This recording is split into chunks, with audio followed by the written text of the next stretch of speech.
Softly the spring night falls, and Paris adorns herself with light. Her necklace, a myriad reflections in the winding Seine. Her tiara, the flashing neons overhead. And behind the lights, the night spots. In 60 years, they haven't changed a lot. From their hot orchestras, their grand and gaudy shows, Mayfair and Manhattan have borrowed and developed. Here is the original. The classic cabaret can-can, danced to the pop of champagne corks.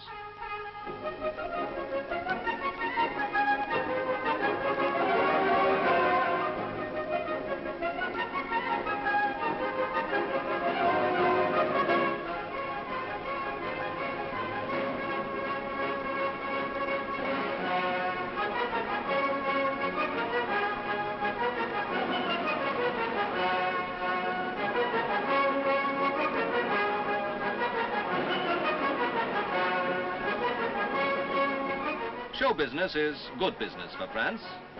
Right now, tourists are bringing in more foreign currency than all the rest of France's export industries put together.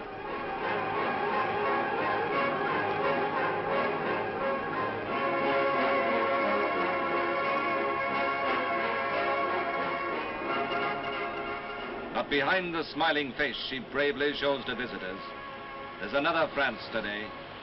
A country strewn with the wreckage that the tides of the Second World War have left behind.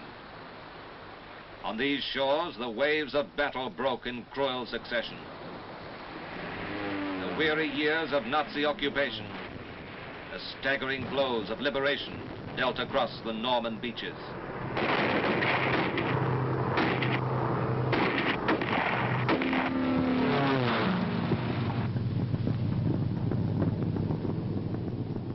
This is Caen, gutted in one of the fiercest struggles of the war. But now, a new city is a building. Modern ferro-concrete amid the old grey Norman stones. It's a symbol of the new partnership that is healing wounded France. The partnership of American assistance and European work, joined in the great plan known as Marshall Aid. Today, the Marshall Plan is injecting new strength into the whole French economy. One of France's greatest needs is steel. And here at Denain, not far from the Belgian border, French and American technicians are combining to install a giant continuous hot strip mill, a modern aid to steel production France has never had before. And 100 miles to the south, at Montrant, there's another project to help give France the supplies of steel she so urgently requires. Here, largely financed and built by Marshall Aid, a big cold rolling mill is already in action, replacing outworn equipment, some of which was 50 years old. For France's economic troubles did not start with the war. For many years before it, her industrial equipment was behind the times. Now she's catching up again. And soon from these new mills will come not only enough steel for her own recovery needs, but sufficient also for her territories overseas. And if France needs steel to rebuild her tired economy, so too she needs more power to run it when rebuilt. Coal dust.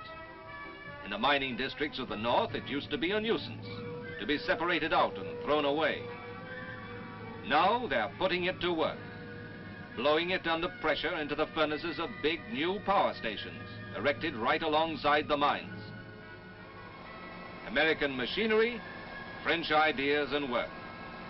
Together they'll give France just twice as much electric power as she had before the war.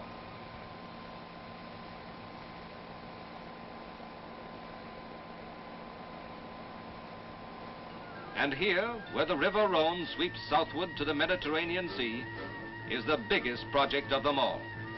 One of the mightiest enterprises of our time, comparable to the driving of the Panama Canal or the harnessing of the Tennessee.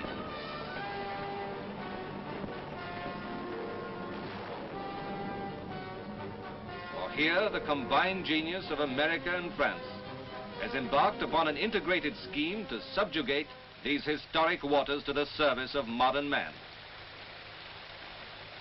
Remember the sun-scorched hills and the canvases of Paul Cézanne? This is the country he painted.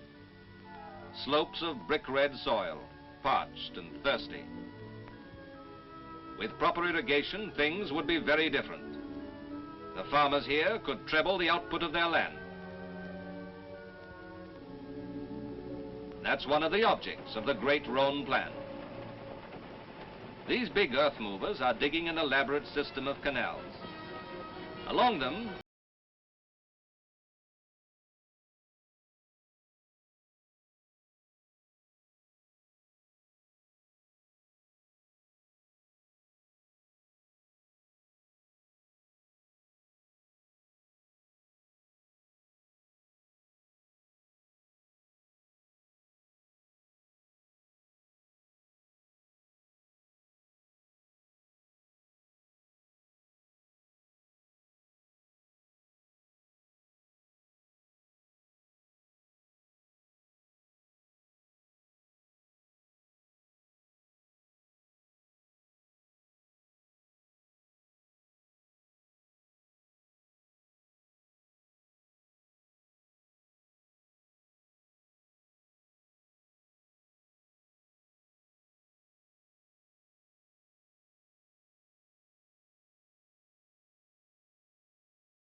helping people to help each other.